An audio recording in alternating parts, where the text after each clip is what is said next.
चुनावी समर में सियासी दांवपेच, सुलगते सवाल, बयानों के वार। यह है खबरों का नया अखाड़ा। नमस्कार, मैं हूं आनंद नरसिम्हन।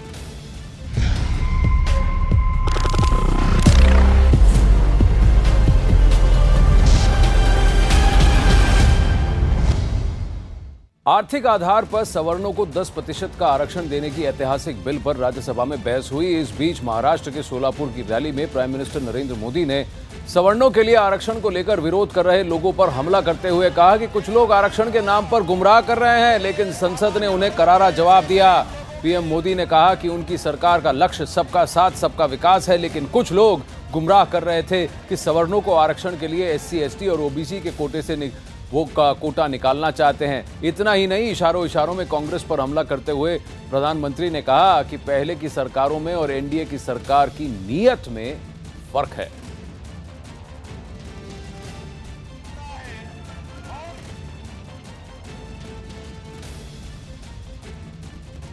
सामाजिक न्याय की प्रक्रिया को आगे बढ़ाने के लिए अवश्य सकारात्मक चर्चा भी करेंगे और कल की तरह ही सुखद निर्णय भी तुरंत हो जाएगा, ऐसी मैं आशा करता। भाइयों बहनों, हमारे देश में ऐसा झूठ फैलाया जाता था और कुछ लोग आरक्षण के नाम पर दलितों को जो मिला है उसमें से कुछ निकालना चाहते थे। जो दलितों को मिलता है उसमें से कोई कुछ नहीं ले सकता है। जो आदिवासियों को मिलता है उसमें से कोई कुछ नहीं ले सकता है। जो OBC को मिलता है उसमें से कोई कुछ नहीं ले सकता है। ये अतिरिक्त 10% दे करके हम सबको न्याय देने की दिशा में काम किया और इसलिए हम इसका ले लेंगे, उसका ले लेंगे। ये झूठ फैलाने वालों को कल दिल्ली में पार्लियामेंट ने ऐसा करारा जवाब दिया है, ऐसा उनके मुंह पर चोट मारी है कि अब झूठ फैलाने की उनकी ताकत नहीं बचेगी। ये निर्णय कोई जल्दबाजी में नहीं लिया है, अच्छी नीति से लिया है, अच्छे इरादे से लिया है, अच्छे सोच को लेकर के लिया है और उन लाखों करोड़ों सामान्य वर्ग के गरीब परिवारों के आर्थिक और शैक्षणिक सशक्तिकरण के लिए लिया है, ताकि वो भी अपना जीवन यापन अच्छे ढंग से कर सके। जहां तक जल्दबाजी की बात है, मैं निवेदन करना चाहता हूं कि इस विषय पर एक बार नहीं अनेक बार संसद के दोनों सदनों में प्राइवेट मेंबर बिल के माध्यम से भी विचार विमर्श हुआ है। अनेक बार अनेक माननीय सांसदों ने दोनों सदनों में प्रश्न पूछ करके भी इस प्रकार की समस्या के समाधान के प्रयास किए हैं। इतना ही नहीं तो मंडल कमीशन जब बना था तो मंडल कमीशन ने भी सामान्य वर्ग के गरीब लोगों के हित में अपनी राय दी थी। प्रतिवेदन में ये उल्लेख किया था कि इन गरीब वर्ग के सामान्य लोगों को भी 10% आरक्षण देने की व्यवस्था की जाए। और मैं बताना चाहता हूं सदन को कि 1991-92 में तत्कालीन प्रधानमंत्री जी की बात पूरी होने से साहब मनोज झा 10% आरक्षण का प्रावधान किया था, किंतु उस प्रावधान को सुप्रीम कोर्ट ने अस्वीकृत कर दिया था। और वह अस्वीकृत करने का कारण ये था कि आर्थिक आधार पर आरक्षण देने का संविधान में कोई प्रावधान नहीं था और हमने ये महसूस किया कि पहले इस प्रकार की सुविधा देने के लिए संविधान में प्रावधान करने की आवश्यकता है, इसलिए हमने ये संशोधन विधेयक प्रस्तुत किया है। हम एक चीज कहेंगे, ये रिपोर्ट पहले भी थी, तो ये कृपा करके देश को और सदन को हमको सही सूचना देनी है, गुमराह नहीं करना। वो 4.25 साल के बाद आपकी नींद टूटी है तो इसलिए श्रेय मत लें। इस पे राजनीति है, चुनाव है, हम भी समझते हैं, आप भी जानते हैं। यहाँ बालक तो नहीं बैठे, सब लोग राजनीति करते हैं, आप ही राजनीति कर रहे हैं, पर हमारे पे दोष मत दें, आरोप मत लगाएं। ये वोट के लिए, यहाँ कोई बालक नहीं है। अब ये केवल स्टंट है और इनके पास चुनाव का कोई मुद्दा नहीं है, इसलिए इन्होंने अंतिम समय में ये कि गरीब लोगों को आरक्षण मिले ये ऐलान किया है, जबकि सही माने में ये सरकार किसी भी गरीब सवर्ण को आरक्षण का लाभ दिला नहीं पाएगी। ये केवल चुनावी स्टंट है और कुछ नहीं। इसी बीच गुजरात में निर्दलीय विधायक और SC/ST वर्ग के नेता जिग्नेश मेवानी ने दावा किया है कि SC/ST और पिछड़े वर्ग का आरक्षण खत्म करने के लिए बीजेपी और RSS ने मिलकर साजिश रची है और इसी के तहत सवर्णों को आरक्षण दिया जा रहा है। जिग्नेश मेवानी ने ट्वीट करते हुए लिखा है कि सवर्ण समुदाय के गरीबों को लाभ मिले उस बात से उन्हें तकलीफ हरगिज नहीं, लेकिन जिनकी नीयत हमेशा से संविधान और आरक्षण विरोधी रही है उन पर उन्होंने चोट करते हुए कहा है कि क्या उनका भरोसा किया जा सकता है। साथ ही जिग्नेश मेवानी ने ट्वीट करते हुए सवाल किया है कि RSS के लोगों से बात हुई, बीजेपी 10% गरीबों को आरक्षण क्यों दे रही है? जो पता चला वो बेहद खतरनाक है। RSS जाति आरक्षण के हमेशा से खिलाफ रही है। अभी पहले चरण में संविधान संशोधन करके आर्थिक आधार पर शुरू करेंगे, फिर SC/ST और OBC का सारा आरक्षण खत्म करके केवल आर्थिक आधार रखेंगे।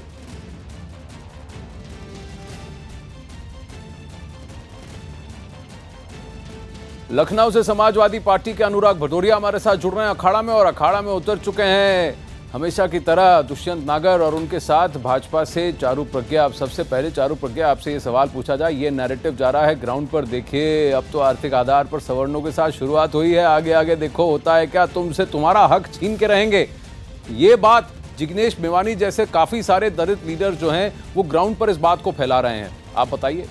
ये सिर्फ अफवाह फैलाने का काम कर रहे हैं आनंद जी, क्योंकि इनसे ये सहा नहीं जा रहा कि जिस दिशा में देश जा रहा है वो इतना पॉजिटिव होता जा रहा है। देखिए, हम हमेशा से ये बात करते हैं कि जो पिछले वर्ग हैं हमारी सोसाइटी के, जो सच में पिछले वर्ग हैं, उनको आगे लाना चाहिए और इकोनॉमिकली बैकवर्ड जो लोग हैं, जो आर्थिक स्थिति से पीछे रह गए, उनको आगे लाने का काम हमारी सरकार को करना चाहिए। अगर आप देखिए, एक लिंक बनाकर देखिए, जो लोग ये बोलते हैं कि अब तक क्या कर रही थी मोदी सरकार, मैं उनको एक जवाब देना चाहती हूँ। सबसे पहले आया डिमोनेटाइजेशन, तो जो काला धन था वो गायब हो गया। उसके बाद GST आया, तो आप ये देखिए कि जितने लोगों की जो भी आमदनी है वो एक नेट में बनती चली गई। मेवानी ऐसा कह रहे हैं तो आप ये काउंटर क्यों नहीं करते? आप ये क्यों नहीं कहते कि हाँ, इस सरकार की मंशा ये है कि सिर्फ आर्थिक रूप से जो आरक्षण हो वही हो, चाहे वो 50% हो, 60% हो, हर किसी के लिए हो, हर वर्ग से हो, किसी भी जाति समुदाय से छोड़कर आप सिर्फ पिछड़े वर्ग यानी कि इकोनॉमिकली बैकवर्ड लोगों को आरक्षण देने की बात कहें,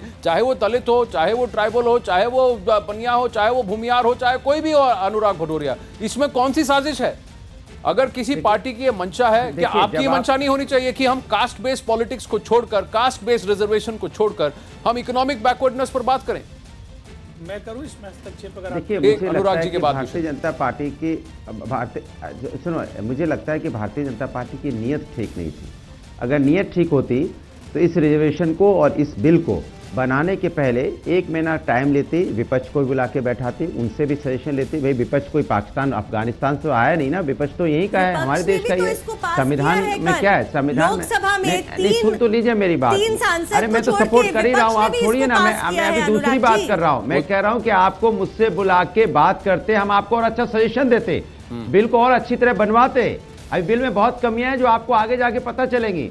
बिल में ऐसी कमियां जैसे आपने 8 लाख का आपने लगाया, जिसका 8 लाख की पर इनकम है। कल ये भी तो हो सकता है जैसे कोई अगर धानुक है तो आज से 20 साल पहले भी धानुक था, आज भी धानुक है, लेकिन आर्थिक में क्या होगा, 8 लाख से कल उसकी अचानक बढ़ के 9 लाख हो गई, फिर उसको क्या रिजर्वेशन नहीं मिलेगा, फिर 9 लाख से फिर 7 लाख पे आ गए ईयरली। ये तो फ्लक्चुएट होता रहता है ना। इस फ्लक्चुएट के लिए आपने क्या किया? कोई ऐसा प्रावधान किया आपने? नहीं, देखिए सुनिए, नहीं कोई आपने प्रावधान नहीं किया ऐसा। ये प्रावधान होना चाहिए था, नहीं तो अदरवाइज क्या होगा, कल फिर इस पे एक हंगामा एक धीरे धीरे कुछ ना कुछ उसमें भी आप हमेशा यही कहते रहेंगे कि कितना प्रतिशत फ्लक्चुएशन होना चाहिए। कई तो ये कह रहे हैं कि 8 लाख क्यों हो गया, तो 1000 गज की जमीन का कैसे आपने ये निकाल लिया, आंकड़ा निकाल लिया, 5 एकड़ जमीन कैसे आपने आंकड़ा, ये तो सवाल पूछे जाएंगे। मैं ये पूछ रहा हूं कि क्या ये सारी पार्टियों को उठकर अब ये नहीं कह देना चाहिए कि कास्ट बेस्ड रिजर्वेशन से आगे बढ़ने का वक्त आ गया है? जो इस पर सियासत खेल रहे हैं, जो डर पैदा कर रहे हैं, वो उनको भी आपको जवाब देना चाहिए। क्योंकि दुष्यंत नागर, आप ये बताइए कितने दलित वर्ग हैं SC ST कैटेगरी में, OBC में भी और बैकवर्ड कास्ट में भी अगर आप देखें तो कितने लोग हैं जो आरक्षण से वंचित हैं, क्योंकि कुछ लोग जो है, कुछ परिवार जो है, कुछ ग्रुप्स जो है इस आरक्षण को घेर के बैठे हुए हैं, वो छोड़ते ही नहीं है बाकी अपने वर्ग में ही दूसरों के लिए। दुष्यंत नागर, आप बताइए। नहीं, बिल्कुल आप झूठ बोल रहे हैं, दुष्प्रचार है, ये दलित और ओबीसीओं के का अपमान है। मैं झूठ बताइए कौन सा ऐसा परिवार है जो घेर के बैठा है? जिस तरीके से चल रहा है ना, सब लोग अपनी प्रतिभा के दम पे लोग जाते हैं, अपनी प्रतिभा के दम पे जाते हैं। दलित और ओबीसी में अभी भी 40% लोग ऐसे जिनके पास शिक्षा नहीं है, और आप कह रहे हैं कि जाति के आधार पर होना चाहिए। आप बताइए, मैं कह रहा हूं जाति के आधार पर नहीं होना चाहिए। सुनिए, मैं कह रहा हूं जाति के आधार पर नहीं होना चाहिए, मैं कह रहा हूं आर्थिक आधार पर होना चाहिए। अरे जाति के आधार पर क्यों नहीं होना चाहिए? जाति के आधार पर होना चाहिए। क्यों बताइए? एक जाति के लोग पूरे देश के अंदर साफ सफाई करते हैं। खत्म करो, दूसरी हम नहीं बोलते जातिवाद खत्म करो, आप बोलते होगे, हम नहीं बोलते जातिवाद खत्म नहीं करना। सुनिए बात पहले, आप बताइए सफाई का काम एक जाति करती है, आप बताइए कौन से लोग उस काम को लेंगे? नहीं तो आप चाहते उनको आरक्षण नहीं मिलना चाहिए खत्म हो इस देश में? पूरे देश में साफ सफाई का काम कर रहे हैं। दुष्यंत जी आप मेरी बात नहीं समझ रहे। सैकड़ों लोग मर जाते हैं सीवर में साफ करते हुए। आप मेरी बात नहीं समझ रहे। आपको उनके आरक्षण में दर्द होता है। ठंडा दिमाग करूं मैं?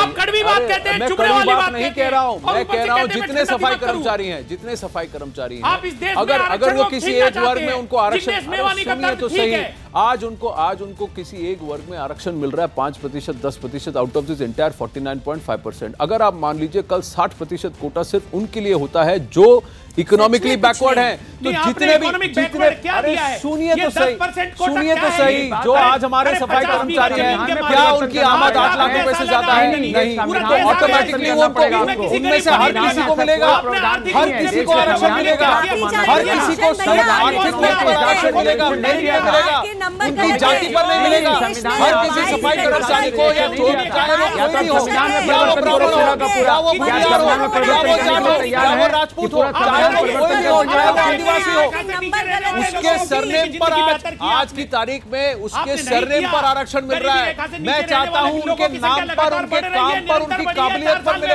इसमें क्या बुरा है? नोटबंदी को महिमामंडित कर रहे हैं। देश की आर्थिक स्थिति खराब हो गई, देश में छोटे उद्योग बंद हो गए, कुटीर उद्योग बंद हो गए, लघु उद्योग बंद हो गए।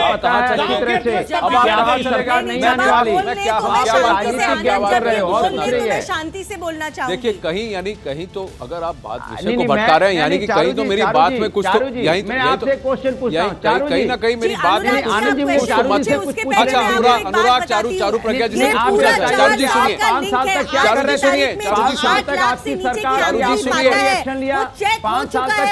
चारू जी सुनिए, चारू प्रज्ञा जी सुनिए, अनुराग भदौरिया आपसे सवाल पूछना चाहते हैं। मेरा मत ये है, जितने हमारे दर्शक हैं अखाड़ा के, मैं आपसे भी पूछ रहा हूं और मैं आपके सामने ये समक्ष रख रहा हूं, जिग्नेश मेवानी क्यों इसे षड्यंत्र कह रहे हैं, क्यों इसे आरएसएस की मंशा कह रहे हैं, क्यों इस देश का कलेक्टिव कॉन्शियस ये नहीं कहना चाहिए कि सिर्फ आर्थिक आधार पर जो पिछड़े हैं, जिनको अपॉर्चुनिटीज नहीं मिल रही हैं, उनको मौका दिया जाना चाहिए। आगे जाके देश का ये डिस्कोर्स होना चाहिए। आज हम क्या कर रहे हैं, हर जाति को हम 10-10% देते रहेंगे, तो जो रिजर्वेशन नहीं चाहते उनको क्या मौका मिलेगा?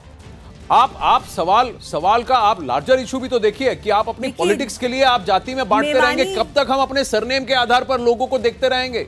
कब उनके नाम पर और उनके काम पर दिया जाएगा? ये जातिवाद से आगे बढ़ना हमारे देश के लिए बहुत जरूरी है। मेवानी जैसे जो लोग हैं ना, डिवाइड एंड रूल की बात करते हैं। भारतीय जनता पार्टी ने सबका साथ, सबके विकास की बात करी और इसीलिए सबके पेट में दर्द हो रहा है। चाहे वो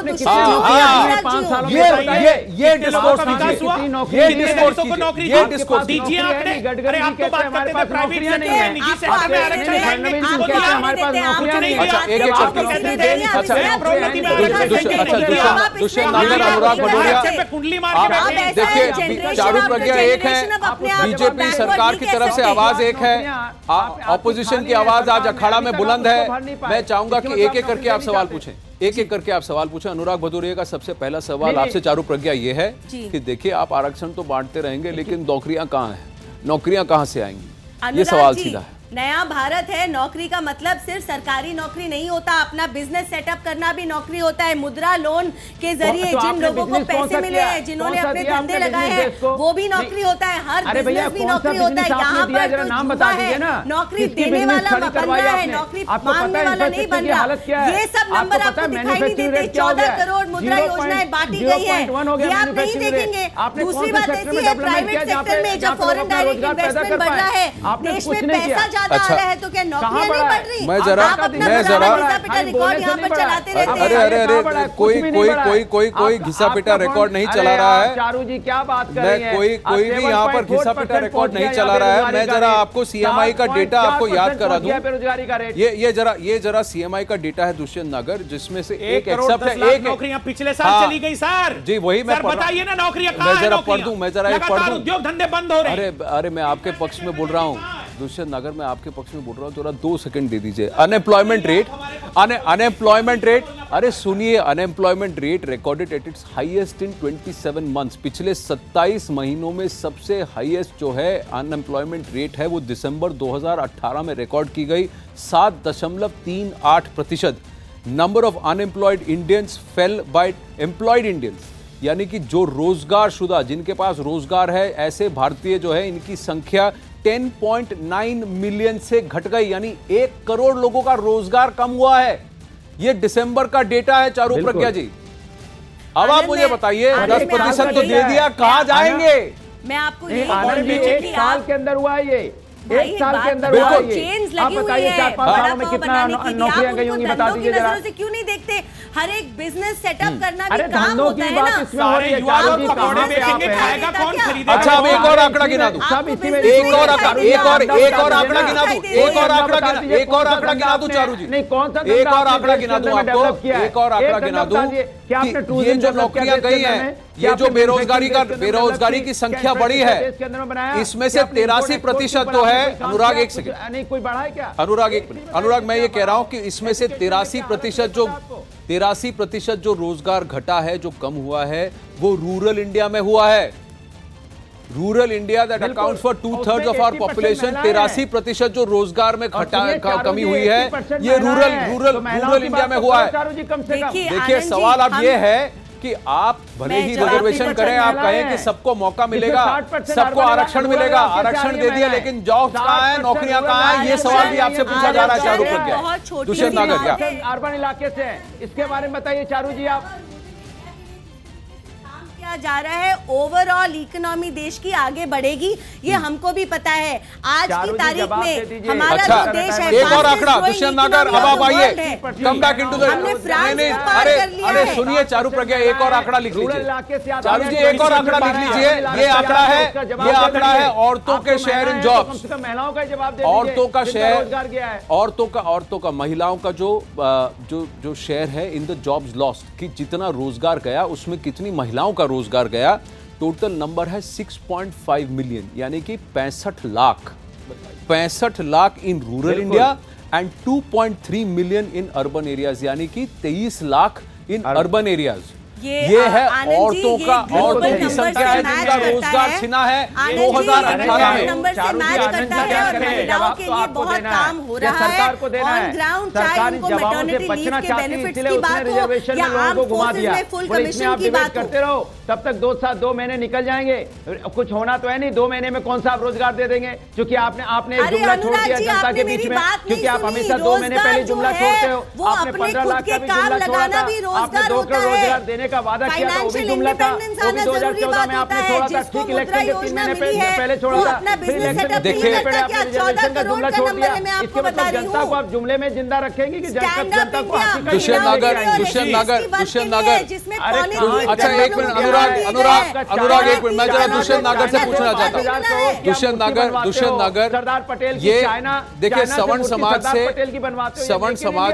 राजपूत समाज से, जाट समाज से, बनिया समाज से, पटेल समाज से, हर कहीं से ये आवाज निकली थी कि देखिए आप सबको तो आरक्षण दे रहे हैं, सबको तो आप लॉलीपॉप बांट रहे हैं, हमारे लिए हमारे हिस्से में क्या आएगा?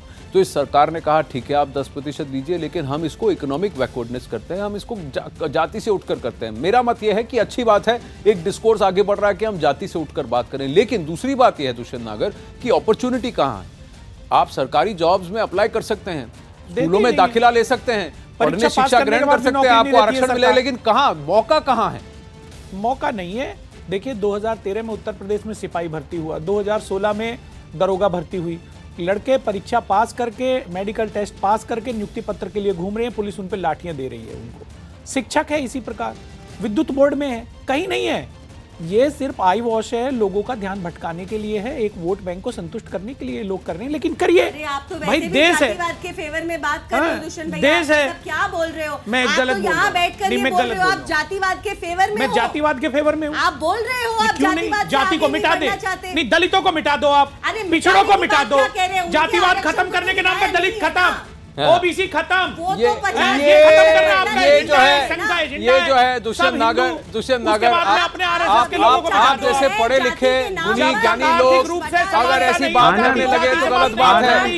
मैं तो चाहता हूँ, अच्छा अब आप सुनिए, सामाजिक पहचान है जो सालों से अब आप सुनिए, अब आप सुनिए, अब आप सुनिए, जिन्होंने आपके खेतों में काम किया, आपके घरों में आनंद मुझे बोलने दो, आनंद मैं बोलूंगा, मैं बोलूंगा, अब आप सुनिए, मैं दुष्यंत को, चारू को, आनंद को, अनुराग को, सबको उनके नाम से जानना चाहता हूं, उनके सरनेम से नहीं। मैं किसी को ये नहीं कहना चाहता हूं कि तुम दलित हो, तुम ब्राह्मण हो, मैं ये जानना चाहता हूं, मैं ये जानना चाहता हूं कि आप कर्मठ हो, आप में कितनी क्षमता है, आपको अगर आप दलित हो तो आपको अवसर नहीं मिलेगा, अगर आप ब्राह्मण हो तो आपको अवसर मिलेगा, या वैसे वर्षा। मैं ऐसा नहीं चाहता, मैं चाहता हूं कि इस देश का डिस्कोर्स उससे ऊपर उठ के बढ़े, इस देश का डिस्कोर्स ये कहे कि इस देश में कोई दलित नहीं, इस देश में कोई ब्राह्मण नहीं, इस देश में कोई शूद्र नहीं, इस देश में कोई हिंदू, कोई मुसलमान नहीं, इस देश में सिर्फ इंसान, इस देश में सिर्फ काम, इस देश में सिर्फ मेरिट, इस पर बात हो। जाति के नाम पर आरक्षण करके आपने कट ऑफ को इतना कम कर दिया कि आज डॉक्टर है जो 40% अंक स्कोर करके पास हो रहे हैं। क्या आप ऐसे लोगों को डॉक्टर बनते हुए देखना चाहते हैं? देखिए गहन सवाल है दुष्यंत नागर, इसको आप सोच समझ कर जवाब दीजिएगा। अनुराग भदौरिया, क्या आप नहीं चाहते कि आगे से ठाकुर, यादव, भूमियार, इस ब्राह्मण इस नाम से, आपके सरनेम से ये नहीं पता किया जाए कि आपकी जाति क्या है, पर आपके नाम से देखा जाए, आपके काम से आपको पहचाना जाए? अनुराग, आनंद जी मैं बोलूं जी, आनंद जी देखिए मजेदार बात है, ये तो वही रिजर्वेशन, तो वही बात हो गई जैसे आपने बुलेट ट्रेन की टिकट ले ली, अब बुलेट ट्रेन तो है ही नहीं। तो एक चीज का तो विकास हुआ है, डेवलपमेंट हुआ है इस देश के अंदर, वो है लॉलीपॉप कंपनी का बेहद विकास हुआ है। इतना डेवलपमेंट हुआ है क्योंकि बीजेपी ने इतने लॉलीपॉप दिए हैं कि उस कंपनी की अगर आप उसकी देखेंगे शेयर मार्केट 0 से 100 पे पहुंच गई। सोचो आप, इतना लॉलीपॉप इन्होंने पूरे देश में बांटा है।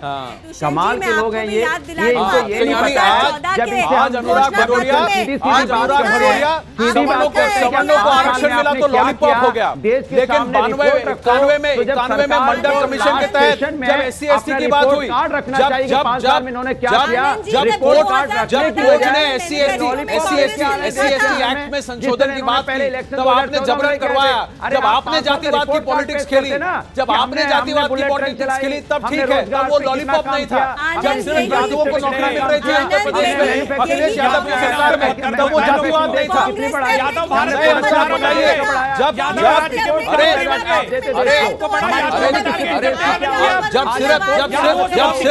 जब सिर्फ पूरे उत्तर प्रदेश में अगर आपका सरनेम यादव है तो आपको मौका है, अगर आपका सरनेम यादव नहीं आपको कुछ नहीं मिलेगा। जब ऐसी परिस्थिति थी अखिलेश यादव के सरकार के अंदर, और ये आरोप है आप पर, ये आरोप है आप पर, और ये आरोप है और जिसको प्रमाणित भी किया गया है, तब आप जातिवाद नहीं खेल रहे थे, तब आप लॉलीपॉप पॉलिटिक्स नहीं खेल रहे थे, अब आप लॉलीपॉप पॉलिटिक्स की बात कर रहे हैं। देखिए हर पॉलिटिकल पार्टी ने जाति के नाम पर खेली है पॉलिटिक्स, हर पॉलिटिकल पार्टी ने सरनेम, आपका सरनेम क्या है? आप मिश्रा है, आप चतुर्वेदी है, आप द्विवेदी है, आप गुप्ता है, आप शर्मा है, आप क्या है? इसके बेसिस पे आपके नाम पर आपने पॉलिटिक्स खेली है। आप खान है, आप रिजवी है, आप क्या है? उसके बेसिस पर आपके नाम पे पॉलिटिक्स के लिए। और मैं कहता हूं ये सरनेम वाली पॉलिटिक्स बंद हो इस देश में। रोजगार हमने दिया, IT सरनेम वाली पॉलिटिक्स बंद हो इस देश में। अनुराग भदौरिया, लेकिन किसी पार्टी में ये दम नहीं है कि वो ये कह सके कि ये सरनेम वाली पॉलिटिक्स बंद हो गई। आप जातिगत आरक्षण को बंद करना चाहते हैं ना, खुल के बोलिए। देश में किसी पॉलिटिकल पार्टी में ये मानता नहीं है। मैं आज आपके सामने, आज सपा खड़ी है, कांग्रेस के सपोर्टर, किसान के सपोर्टर देख रहे हैं इसको, भाजपा खड़ी है। मैं आपको चुनौती देता हूं, किसी पॉलिटिकल पार्टी में यह मादा नहीं है जो ये कहे कि आज से हम ये सरनेम वाली पॉलिटिक्स बंद करेंगे। कोई पॉलिटिकल पार्टी हिंदुस्तान में ऐसा नहीं है। भारतीय जनता पार्टी पार्टी को तो ये मेरा आपसे दावा है, मैं दावा करता हूं यहाँ अखाड़ा में कोई पॉलिटिकल पार्टी आ जाके ये कह दे कि हम ये चुनाव फर्स्ट नेम पे लड़ेंगे, सर नेम पे नहीं लड़ेंगे, हम ये चुनाव फर्स्ट नेम पे लड़ेंगे, सर नेम पे नहीं लड़ेंगे। अनुराग भदौरिया है, अनुराग भदौरिया है, चारू कहां से आती है, दुष्यंत कहां से आते हैं, आनंद कहां से आते हैं, ये सवाल पूछना हम बंद करेंगे। आप, मैं कह रहा हूं इस देश का डिस्कोर्स वहां तक बढ़ाने का मकसद कोई पॉलिटिकल पार्टी रखती है।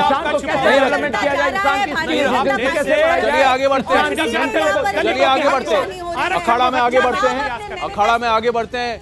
ये चलता रहेगा, ये बहस चलती रहेगी और ये पोजीशन जब तक हम एज अ समाज उठते नहीं हैं, फर्स्ट नेम पर बात नहीं करते, पॉलिटिकल पार्टीज इस पर सियासत खेलती रहेंगी। और ये आरक्षण आज 50 से 60% हुआ है, कल 100% आरक्षण हो जाएगा इस देश में। क्या हम भारत में ये चाहते हैं?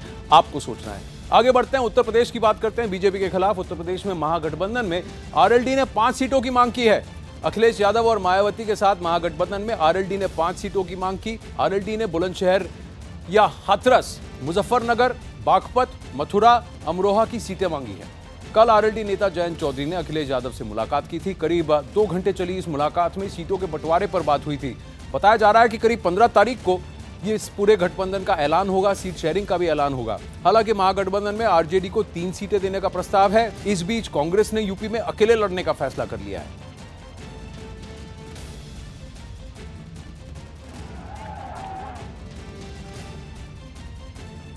वहीं सुप्रीम कोर्ट के आदेश के बाद भले ही सीबीआई के निदेशक आलोक वर्मा की वापसी हो गई हो, लेकिन उनके भाग्य का फैसला अब हाई पावर सिलेक्शन कमेटी करेगी। एक हाई पावर कमेटी पीएम के आवास पर आज रात 8 बजे बैठक करेगी। पीएम मोदी खुद इस बैठक की अध्यक्षता करेंगे। बैठक में चीफ जस्टिस की तरफ से जस्टिस सीकरी के साथ नेता विपक्ष भी हिस्सा लेंगे। नेता विपक्ष यानी कि बताया जा रहा है कि मल्लिकार्जुन खड़गे होंगे वहां पर। आलोक वर्मा पर सीवीसी की रिपोर्ट कमेटी के सामने रखी जाएगी।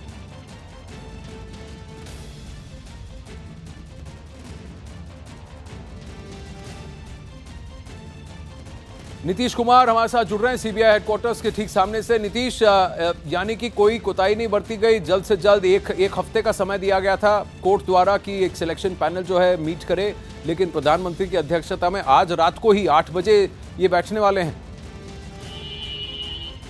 जी देखिए, आज रात को, आज मैं आपको सुबह से घटनाक्रम बताऊं आनंद, मैं इस वक्त सीबीआई हेडक्वार्टर्स के सामने खड़ा हुआ हूं और मेरे ठीक पीछे सीबीआई हेडक्वार्टर्स है। मैं आपको तिरंगा दिखाना चाहूंगा, जो सीबीआई हेडक्वार्टर्स की जो सबसे ऊपरी मंजिल है, जो टेरेस है वहां पर फैला हुआ है, उसके ठीक नीचे जो 11वीं मंजिल है वहां पर आलोक वर्मा बैठते हैं, वहीं डायरेक्टर का कमरा है। आज सुबह 10:40 पर आलोक वर्मा सीबीआई हेडक्वार्टर्स पर आए और आज उन्होंने कार्यभार जो है एक बार फिर से संभाल लिया। आज ही जो एक ब्रेकिंग न्यूज आ रही है, जो सूत्रों के हवाले से खबर आ रही है कि आज रात 8 को जो सुप्रीम कोर्ट ने कहा था कि उनका जो उन्हें जो मेजर पॉलिसी डिसीजंस लेने से मना किया गया था, उनको कोई पावर्स अभी एक्सरसाइज करने से मना किया गया था और इसका फैसला हाई पावर कमेटी पर छोड़ा गया था। 1 हफ्ते के अंदर हाई पावर कमेटी को फैसला करने को कहा गया था। वही हाई पावर कमेटी आज रात 8 बजे 7 RCR पर पीएम रेजिडेंस पर बैठेगी, जिसमें कि प्रधानमंत्री उसकी अध्यक्षता करेंगे और सीजेआई भी आ सकते हैं। अगर सीजेआई नहीं आए तो उनके नॉमिनी के तौर पर जस्टिस सीकरी वहां पर मौजूद रहेंगे और इसके अलावा लीडर ऑफ ऑपोजिशन मल्लिकार्जुन खड़गे भी वहां पर मौजूद रहेंगे। जो सोर्सेज के हवाले से जानकारी आ रही है कि वहां पर जो सीवीसी की रिपोर्ट है, जो अनकॉम्प्लीमेंट्री फाइंडिंग जिसका हिस्सा था, एक तत्व वो भी था, वो भी पेश किया जाएगा पीएम के पास। पीएम फिलहाल मुंबई में है, 6:30 बजे दिल्ली पहुंचेंगे। 7 बजे उनको मीटिंग के एजेंडे के बारे में ब्रीफ किया जाएगा और फिर 8 बजे पीएम जो है हाई पावर कमेटी की अध्यक्षता करेंगे, जिसमें अब हमें ये देखना है, अब हमें देखना है कि आज रात को ही इस पर फैसला लिया जाता है। क्या आलोक वर्मा को फिर से छुट्टी पर भेज दिया जाता है, क्योंकि आज सुबह ही उन्होंने करीब 10 साढ़े 10 बजे जैसा आप कह रहे थे कार्यभार संभाला है फिर से सीबीआई डायरेक्टर। चलिए वापस रुख करते हैं उत्तर प्रदेश की ओर, जहां एक इंटरेस्टिंग डायनामिक उभरता हुआ नजर आ रहा है। एक तरफ कांग्रेस अकेले चुनाव लड़ने की बात कर रही है, भाजपा देख रही है कि किस तरह का गठबंधन बन रहा है। अगर आप एसपी, बीएसपी और आरएलडी के गठबंधन की बात करें तो कम से कम 50% जो है वोट शेयर उत्तर प्रदेश का ये तीनों पार्टियां घेर के खड़ी हैं। आइए अनुराग भदौरिया से पूछते हैं। अनुराग जी, आप बताइए क्या होने वाला है? देखिए, 5 सीटें मिलेंगी आरएलडी को? नहीं, वही तो नहीं, देखो आरएलडी को कितनी मिलेंगी नहीं मिलेंगी ये तो हम आप मीडिया में नहीं बता सकते, लेकिन मैं आपको ये जरूर बता सकता हूं कि उत्तर प्रदेश के अंदर बातें हमारे साथ भारतीय जनता पार्टी को मुश्किल से मैं शेयर कर रहा हूं ना, मैं जो अच्छी बातें आपको शेयर कर रहा हूं जो देश अच्छी बात हो, हाँ, देश तो सुनना चाहता है कि जाटों की पार्टी को कितना पार्टी है, 2 सीटों से ज्यादा बीजेपी को कितनी सीटें मिलने वाली है? ज्यादा उत्तर प्रदेश में नहीं मिलने वाली। अगर मैं बता रहा हूं बीजेपी को 2 से ज्यादा सीटें नहीं मिलने वाली उत्तर प्रदेश के अंदर। 2 से ज्यादा सीटें तो आपने कांग्रेस को नहीं दी। कितना भी गुणा भाग कर लें, कितना भी गठबंधन जनता से छोड़ के सीबीआई के साथ गठबंधन कर लें या ईडी के साथ गठबंधन कर लें या इनकम टैक्स के साथ गठबंधन कर लें, लेकिन भारतीय जनता पार्टी अगर जनता से गठबंधन करती तो शायद उनको इस सब की जरूरत नहीं पड़ती। जनता से गठबंधन करती तो शायद आज उनकी स्थिति मजबूत होती और जनता उनका सम्मान कर रही होती। आज हालत भारतीय जनता पार्टी की ये हो गई है ये बताइए कि घटक दल की चिंता न करके शिवसेना को गाली दे रही, वो शिवसेना को गाली दे रहे हैं। मैं तो इस डिस्कोर्स में पढ़ना भी नहीं चाहता, लेकिन आपकी पार्टी सिर्फ यही सियासत खेलती है, तो मुझे ऐसी बात करनी पड़ती है कि यादव दलित मुस्लिम और जाट, यादव दलित मुस्लिम और जाट, अगर इनका वोट शेयर देखा जाए तो ये 50% से ऊपर है, पर अब सीट शेयर क्या होगा ये मैं पूछ रहा हूं। क्या जाटों को उत्तर प्रदेश में यानी आरएलडी को उनकी पार्टी जो उनको रिप्रेजेंट करते हैं उनको 5 सीटें भी मिलेंगी? मैं पूछ रहा हूं 80 में से। तो आप ये मान के चलो आनंद जी, इतना मान के चलिए बीजेपी को 2 सीटें मिल रही हैं बस। अरे बीजेपी को तो 2, अरे बीजेपी की 2 सीटें वो चारू प्रज्ञा जी कहे, लेकिन आपने तो अभी खुद कांग्रेस को 2 सीटें दी है। चुनाव से पहले ही आपने सिर्फ कांग्रेस को 2 सीटें दी है। अच्छा, आप चारू प्रज्ञा जी किसको कितनी? अच्छा, चारू प्रज्ञा जी आप अंदाज लगाइए, 2 मुश्किल से आप अंदाज लगाइए किसको कितनी मिल रही है। सपा और बसपा साथ आई थी, कितने समय चली आपकी सरकार? दूसरी बात, अखिलेश जी खुद उंगली उठाते हैं मायावती जी के ऊपर, आप 2019 की बात करें, 93 में ना आप थे ना हम थे, कम से कम 2019 की बात कर लेना। ये सारी बातें आपकी अब खत्म हो गई है। अच्छा, ना 1970 ना 1970 ना 1980 ना 1990 ना 2014 ना 2014 ना 2017। मैं बोल रहा हूँ सारे घटक दल आपका साथ छोड़ दिया, 2018 की बात कर लें, अपना दल ने आपका साथ छोड़ दिया। चारू प्रज्ञा 2018 की बात कर लें, चारू प्रज्ञा 2018 की बात कर लें, 2018 की बात कर लें, फूलपुर गोरखपुर में क्या हुआ? करेंगे नहीं ना, सपा बसपा साथ में लड़ी, कांग्रेस अकेले लड़ी, कांग्रेस अकेले लड़ी, हारा कौन? परेशान है क्या करें? सपा बसपा साथ लड़ी, कांग्रेस अकेले लड़ी, हारा कौन? सपा बसपा साथ लड़ी, कांग्रेस अकेले लड़ी, हारा कौन? बाई इलेक्शन और लोकसभा को नहीं देख आप समझ नहीं रही है, कभी कभी समझदार को इशारा काफी होता है। आज आपको थोड़ा समझाना पड़ रहा है। चारू जी सिंपल सा इक्वेशन में आपको ये बता दूं, दुष्यंत नगर जिस तरह से ये बिसात बिछ रही है, बीजेपी को चिंता करने की जरूरत है। नहीं, चिंता करने की कोई जरूरत नहीं, सफाया हो जाएगा। जिस तरह से उत्तर प्रदेश की बिसात बिछ रही है, 282 में से 2 हट जाएगा, भाजपा को चिंता करने की जरूरत है। क्यों? मैं आपको बता, अब सुनिए, 15 तारीख अभी आई नहीं है, देखिए जैसे असदुद्दीन ओवैसी की AIMIM पार्टी जो है वो कांग्रेस के लिए सरदर्द बनी हुई थी। क्यों सरदर्द का आलम क्यों बनी हुई थी? क्योंकि जिस वोट बैंक को कांग्रेस पार्टी घेरना चाहती थी, that is the Muslim vote bank, उसको AIMIM हमेशा काट देती थी और ये बीजेपी के लिए फायदेमंद होता था। कुछ नहीं करती कांग्रेस पार्टी, क्या करेगी? पार्टी है कांग्रेस जनता ने वोट देती है, जनता जिताती है, जनता सरकारें बनाती है, बीजेपी के अपर कास्ट वोट को अटैक करेगी। परिणाम देख लीजिए, समाजवादी पार्टी, BSP और RLD की जोड़ी, छत्तीसगढ़ देख लीजिए, OBC, SC, ST और मुस्लिम वोट बैंक है, जनता ने उस पर अटैक करेगी सरकार, वहां पर बीजेपी को क्या मिलेगा? आप कांग्रेस की चिंता मत करिए आनंद, मैं तो बीजेपी से सवाल पूछ रहा हूँ। बीजेपी की करिए, बीजेपी का 282 में से इधर वाला बीजेपी से पूछ रहा हूँ और दूसरे नागर जी गर्म हो रहे हैं। जैसे मैं गर्म तो मैं नहीं हूं गर्म भाई, हारे थे गोरखपुर, उसी तरह से आप हारेंगी। अच्छा। आपके सीएम हारे थे ना गोरखपुर में अभी। अच्छा। अभी फूलपुर हारे थे ना, इसी तरह आप लड़ेंगे। कैराना हारे ना आप अभी, नूरपुर हारे थे ना आप अभी, इसी तरह आप हर सीट पे लड़ेंगे। बीजेपी हर सीट पे लड़ेगी, लेकिन 2.5 लाख वोट से हार जाएगी चारू जी, 2.5 लाख वोट से हारेगी। हो सके कहीं 5 लाख वोट से हार जाए, हो सके कहीं 6 लाख वोट से हार जाए। रिकॉर्ड होगा उत्तर प्रदेश के अंदर बीजेपी के हारने का। वाली बात ये है, कभी हारी नहीं होगी। सोचने वाली बात यह है कि राहुल गांधी किस मंशा से जनेऊ धारण कर रहे हैं, किस मंशा से वो शिव भक्त हुए हैं, क्योंकि उनका अटैक जो है बीजेपी के कोर वोट बैंक पर है, that is the upper caste vote. आपने 10% आरक्षण तो कर दिया सवर्णों के लिए, पर क्या सवर्ण इससे खुश हो जाएंगे? क्या वापस लौटेंगे बीजेपी की तरफ? ये बहुत बड़ा सवाल है। 2019 का चुनाव, क्या सवर्ण को 10% आरक्षण देकर आप जीत सकती हैं चारू प्रज्ञा? क्योंकि उत्तर प्रदेश सबसे क्रिटिकल है, 70 सीटें हैं आपकी, और यहाँ पर अगर एसपी बीएसपी लोगों को नीचे से आपके वोट काट रहे हैं, कांग्रेस ऊपर से वोट काट रही है, तो भाजपा बिना सिर पैर के हो गई। देश में सबको स्थिरता चाहिए, बढ़ती हुई इकोनॉमी चाहिए, अच्छा इंफ्रास्ट्रक्चर चाहिए।